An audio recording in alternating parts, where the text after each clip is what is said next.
Hello everyone, I'm the Lexer623, here's another video from me.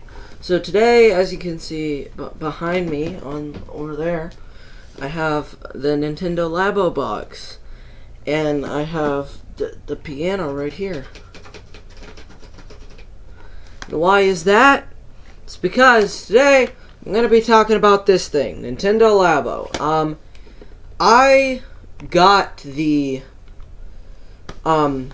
Nintendo Labo Variety Kit, and it has been fun to mess with so far, because I got the fishing rod. I didn't bring the RC car out here, because I was afraid I'd sit on it and crush it, but there's also the motorcycle right here, the piano,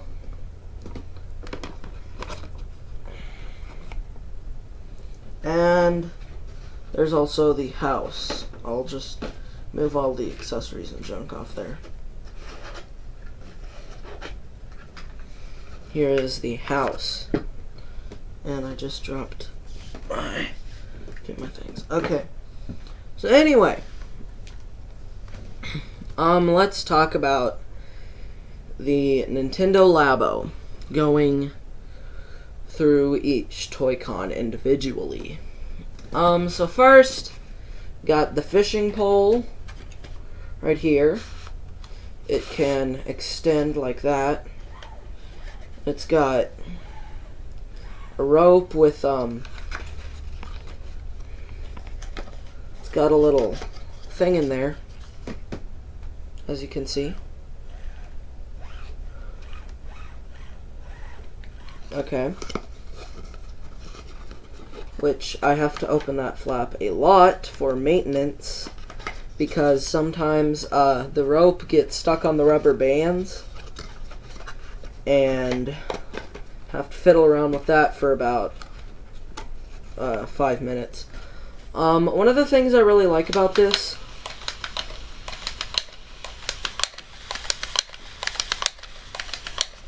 is the fact that it has a little tab right here that makes it make a noise when you reel it. Alright, so let's set that one off. Oh, also, here is the Ocean. It's the thing that holds the Nintendo Switch. Fun fact, you can actually mess with this thing while the Switch is docked. I've actually tried it, and it works. So here is the motorcycle right here. This is a really great one. It was the last one I put together, and it's kind of one of my favorite ones so far. So right here is the accelerator. You've got brake right here. Then you press this to start the engine, and I'll just take that off. And you press this right here to honk the horn. Now the controllers go in here. Basically, you gotta open up this tab and do that to put the controllers in. It's pretty cool. And this also rotates, and it has this, so you can extend it or shorten it to fit your playstyle and stuff. So basically, here's the way you hold it. So here's how the controls work. Is this, you turn that to accelerate, and then of course the brake. These little buttons over here, they hit the buttons on the controller. There's a rubber band in there that makes it pull back, as you can see. Also, there's a little hole where you can like pause and select stuff.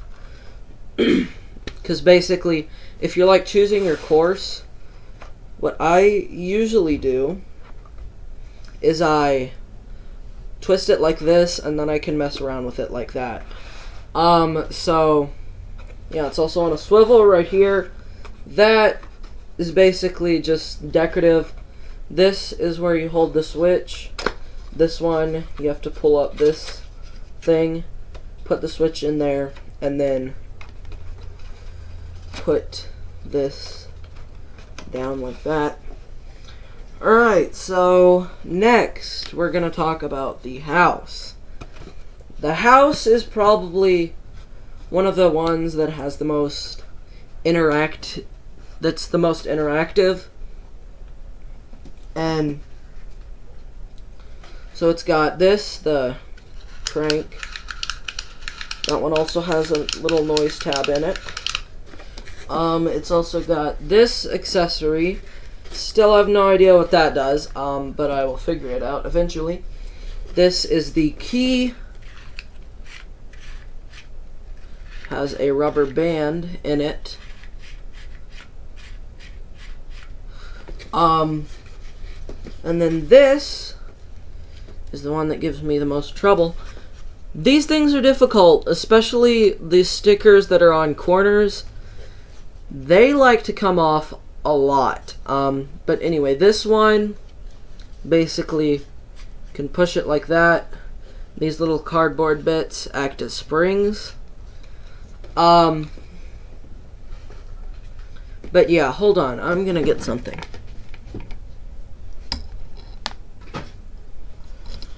Okay, so when you enter the game, there's like a little tutorial sort of thing where you build this. This is a controller holder. It's literally it. That's all it is. And finally, we're going to talk about this big ol' mechanical thing. This is the piano. Has a lot of moving parts. Of course, all the keys right there, which basically, I'll take one of the keys out, okay, well, I can't take that one out, but I can take this one out. So this one, it moves back down through, like, gravity, because the back end is heavier, but these ones right here have a little cardboard spring. So this button lets you play and pause recordings when you're in studio. This button lets you record. Then there's also this little card thing right here. So it basically, you can put in cards to change frequencies, and then to read them, you push down that button. Now the way all this stuff works is right here in the back, that's where the controller, the right controller goes, because it has a little sensor inside of it.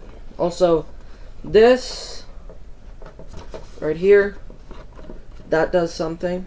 I don't know what. I don't think I've played around with it enough. But this whole thing opens up so you can make sure everything's working. And fix problems. That's the good thing about this, is you can like take everything out. Like, you can take out this button, take out this. Okay, that one doesn't want to come out.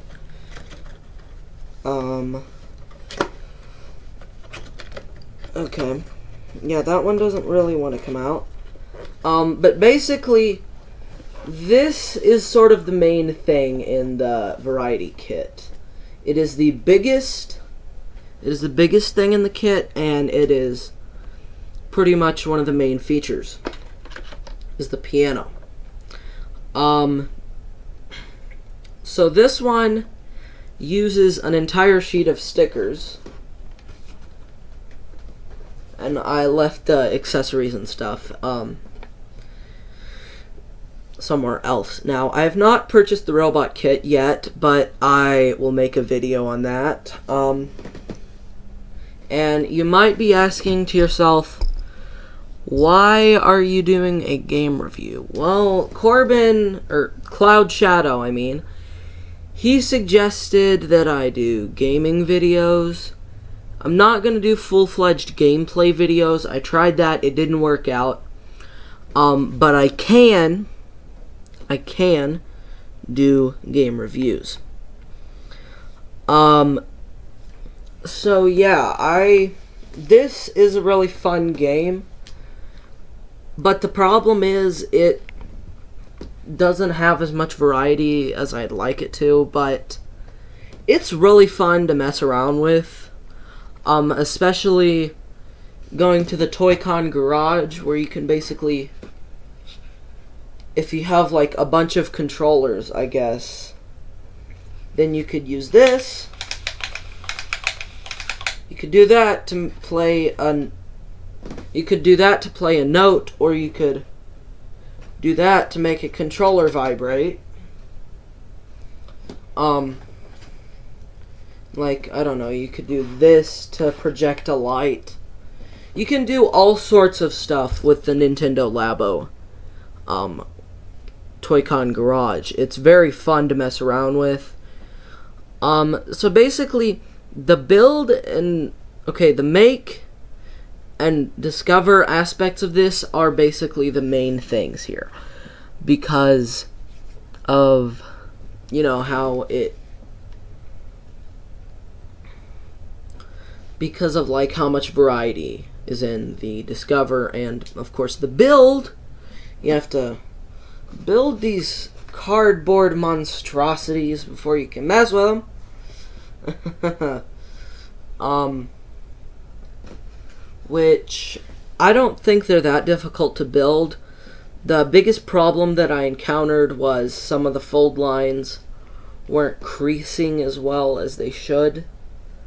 But that was because they were like really long pieces, so I had to like use multiple hands for that.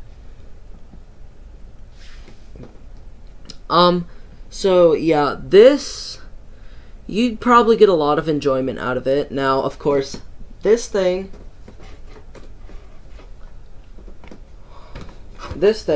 took forever to make. This takes around, I think the minimum is 2 hours. So, trust me, if you're going to buy this and build all the stuff, well, do not have anything else planned for that day. So this is like basically just an experiment for me. I just want to know what you guys think of it, if I should do more gaming reviews in the future. But yeah, gaming isn't really as much my thing as movies, but I do play video games. I do enjoy them a lot. It's just film is more of my forte. So that is my last video for the month of July. See you next week, next Tuesday. Or, actually, no, this Thursday. See you this Thursday, when, if everything goes according to plan, I will review Ant-Man and the Wasp. I put a hat on for no reason. This is Alexa63, signing off to the month of July.